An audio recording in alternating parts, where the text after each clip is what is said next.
Hello, today I'm going to be showing you how to make a Shepard tone out of an engine sound. I'm going to be working on the assumption that anybody who is watching this video already understands the basic premise of the Shepard tone, so I'm not going to explain it. But if you don't, I'm going to put I'm going to put a link in the description of this video to an explanation of how it works and sort of generally what it is. And I'll put a couple of links to examples of a Shepard tone being made with a sine wave. The reason I'm making this video is because I saw a documentary or a featurette on the Bat Pod from The Dark Knight and The Dark Knight Rises, and sound designer Richard King said that he had made a Shepard tone out of an electric engine sound. But when I came to try and make one myself, I couldn't find anything about trying to make it out of an engine sound. All I could find was how to make a Shepard tone out of using tone generators like a sine wave or a sawtooth wave. So I had to figure this out by myself, and I figured I would pass on what I'd learned and what I'd figured out about how to make it work smoothly. The real difficulty is trying to make it loop nicely rather than being an abrupt change as you put them together.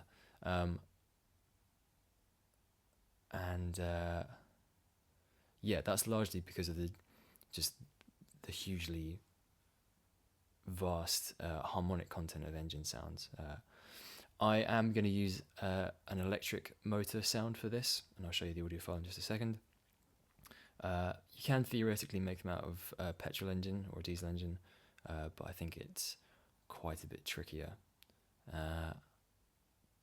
So, without further ado, I'll show you how we get started. To do it the way that I figured out, which isn't the only way of doing it, it's just the way that I do it, you need to go into your session setup and make sure that you're working at 24 frames per second. This is very important for later on. I'm not going to explain it right now because it will become apparent a little bit later, but just trust me on this, you need to be working at 24 frames per second. So the next thing you need to do is you need to find an audio file which works for you. I got this, as I said before, this is an electric elevator motor sound. I got this off of freesound.org. I'm going to put the link to this audio file in the description as well, so that you can find exactly this one if you want. Otherwise, generally find any other electric motor sound with at least a couple of seconds of fairly consistent, uninterrupted sound. What I mean by that is you don't want too much variation in pitch or volume, and you don't want any abrupt sounds. So if you listen to this here,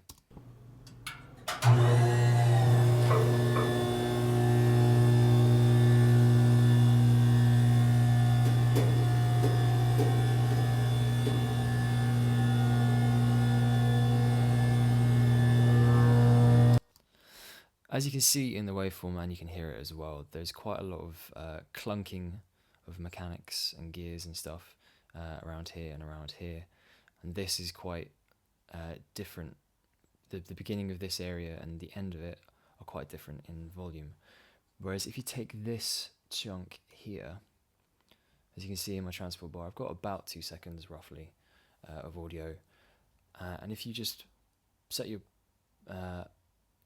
playback to loop, just listen to it on a loop and make sure that it's pretty stable.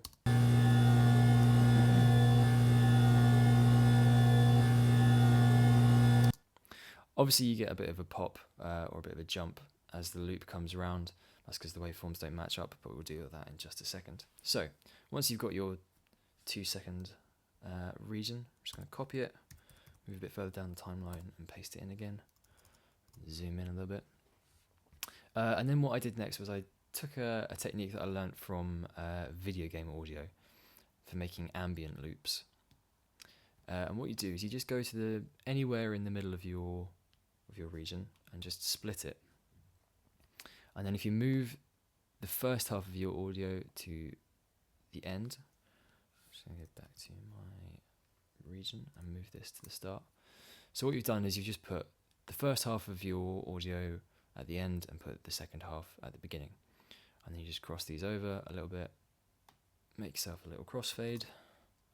Doesn't matter where really. This will need some fine tuning, but just generally make sure that you've got a nice smooth transition between the two. It's a little bit jumpy, but as I said, you can do some fine tuning and make it work.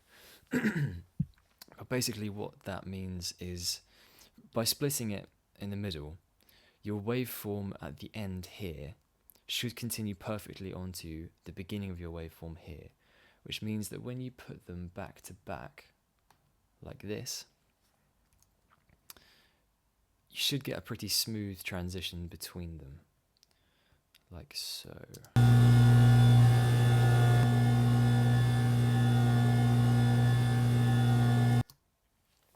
Something weird happened around there, but the transition between the two is pretty smooth, which means that you can just do that one crossfade, copy and paste it, and put it back to back, and you don't have to crossfade every single region that you put together. And that's what you want. That makes it nice and easy. So you want to take your crossfaded loop and put it back to back to make about 7 seconds of audio, and then from there you can trim it off quite abruptly. It doesn't matter. This is all gonna be sorted out later. You want to cut it down to exactly, as you can see here, I've got my highlighted region. You want to cut it down to exactly 6 seconds and 12 frames, which, because we're working at 24 frames per second, is exactly 6.5 seconds. And this is important. You need to be exactly 6 seconds and 12 frames for my method to work. So once you've got that, once you've got a nice smooth 6 second 12 frame region, just bounce it. You can bounce it to mono summed because ultimately we're not actually working anything other than mono at the moment. I just called mine loop bounce. I'm not going to bounce it right now because I've already done everything beforehand, but just bounce it, call it something that you'll recognize later on, and then what you're going to need to do is import that into your clips list and open 4 new audio tracks, or more. You can do more if you want to, but really you only need 4 to make a Shepard tone work. So, as I said, import your loop bounce into your clips list and bring it into your session on your 4 new audio tracks. So I've already done these 2, but I'll just show you what I did to these 2 on my next one. So I'm just going to copy this, move up to my other track and paste it. And what you need is you need 4 distinct octaves, and they need to be exactly an octave apart for this to work. So I'm going to leave this one as is. I've already knocked this one down 12 semitones, which is 1 octave, and I've knocked this one down 24 semitones, which is 2 octaves. And now I'm going to push this one up 12 semitones. I'm going to do this using Audio Suite, but you can do it, sorry, getting the pitch shift. You can do it just by putting an insert in and bouncing the loops individually. So I'll just play this to you real quick first. If you just press this little preview button, you can hear how it sounds at the moment, and then I'll play it to you again once I've knocked it up 12 semitones.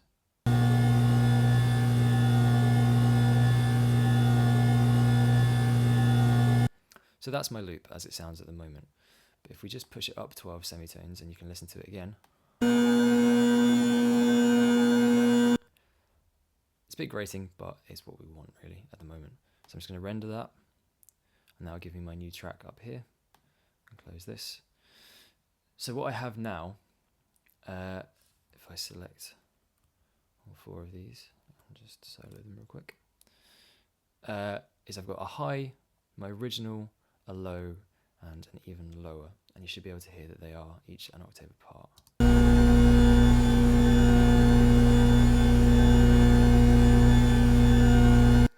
So they all fit together quite nicely.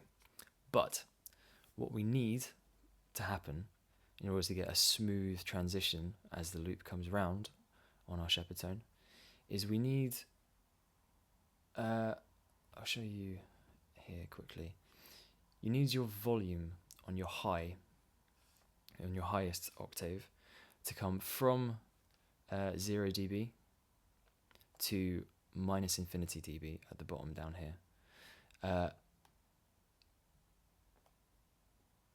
I should mention right now that we're doing an ascending Shepard tone, not a descending one, so we'll be going up in pitch. And the reason you need this to come from 0 dB to minus infinity is that as it loops round, because this octave is moving up 12 semitones, its 12th semitone here should match the start of this one here. But obviously, if this one is going up 12 semitones as well, it's got nothing to match. So this needs to fade out. And equally, your lowest octave needs to fade in as well. Because its highest will match the lowest point of the octave above. But obviously, as it comes round, we don't want this too loud because you'll get a very abrupt start of the loop. So what we should have now is this.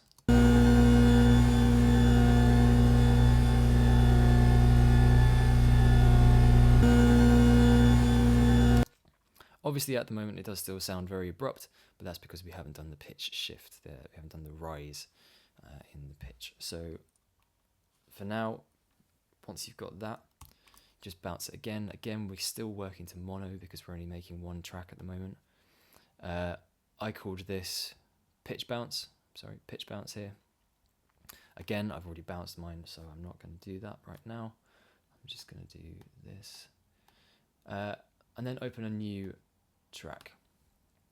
So again, this should now be your bounce of your previous 4 tracks.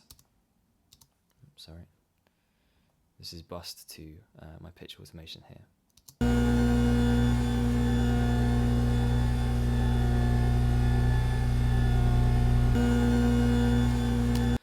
So as I said before, you can still hear the very abrupt change in volume between the 4 pitches. So what we need to do now is we need to make our pitch shift, rising up through the thing. This is why it's important we're working with 6 seconds and 12 frames. If we were working with a 6 second exactly region, going up your 12 semitones in your octave would mean that you'd have a 1 semitone shift every 12 frames or every half a second. But the issue with that is that if you were starting at 0 here, let's say we were starting at 440 hertz here and moving up to 880 hertz at the end. If you put them back to back, you'd get a very abrupt, it wouldn't loop together smoothly, it wouldn't come together, which means that you need to crossfade the ends. But if your 440 was exactly at the point of your 880, and then you had to drag it across to crossfade it, you'd have a blurring of semitones. So what you need to do, as I'm going to show you here, I've already set this up on mine, is automate. Instead of automating from 0 to 12, you can see at my first marker here, where my playhead is, that this point is exactly, well, it's -1 cent, but it's -1 semitones, which means that we have 12 frames of -1 moving into 0, which means that when we blend it across the 12 frames at the end, it will match the 11 to 12 pitch. And as you can see, if we just go to the end of this region, you can see that it's exactly 12 semitones. And that's what we want. It will be a problem when we're looping it now, because it will jump down a semitone as it hits the end.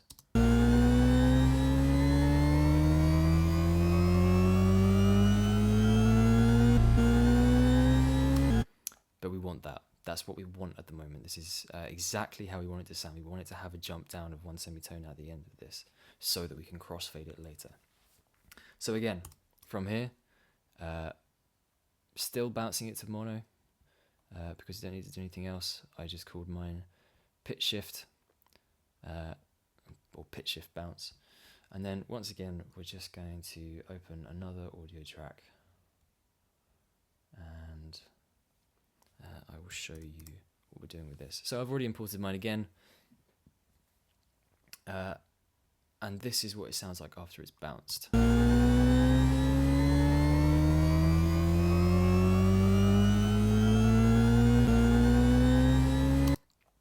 Which again means that we've still got this this jump between 12 and -1. But all you have to do now is copy it, go to the end of your region.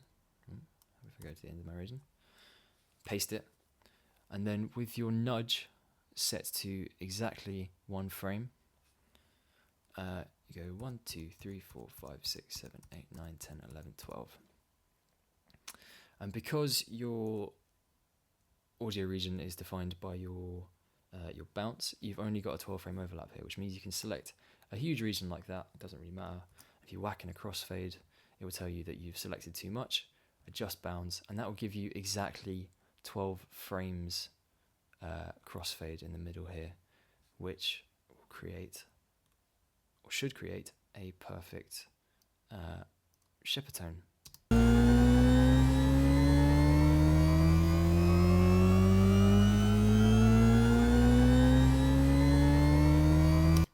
And that's what you want. That is now your Shepard tone loopable. You can copy this, and again, just go to the end of your region, paste it, nudge it back 12 frames, 1, 2, 3, 4, 5, 6, 7, 8, 9, 10, 11, 12. Select a huge region, crossfade it, adjust bounds, and then again, we just select everything.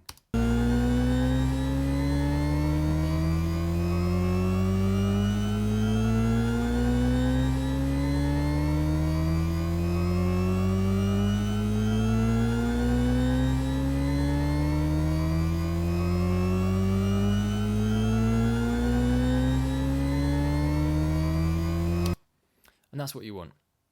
That there now, what you have now is a perfect Shepard tone loop. And the beauty of doing this is that actually, if you, I'm just going to import this, my original pitch shift bounce again. Actually, hang on, sorry. Undo that.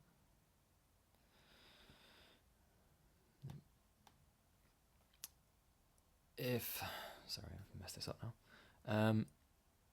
If I just drop into Spot real quickly and drop this in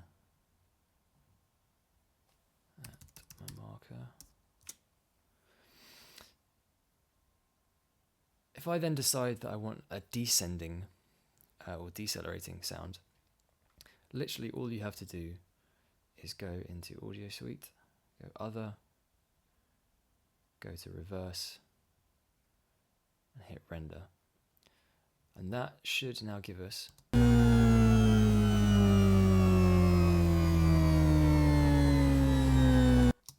because of the quality of the sound that we've used, it actually works perfectly as a reversing or descending Shepard tone, as well as our original sound here. And actually, sorry, take it out of Spot, put it back on Slip. With a bit of work, if I just match these up at the end, sorry, if I just match these up at the end of my thing, they should actually flow fairly smoothly into each other with just a bit of.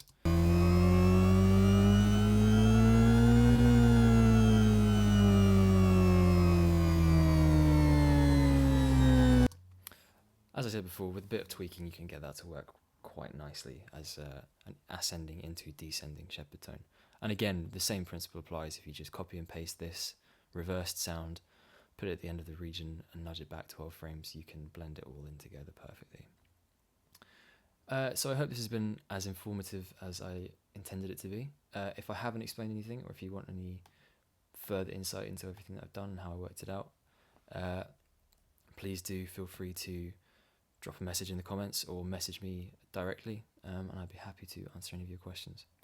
Thank you very much for watching.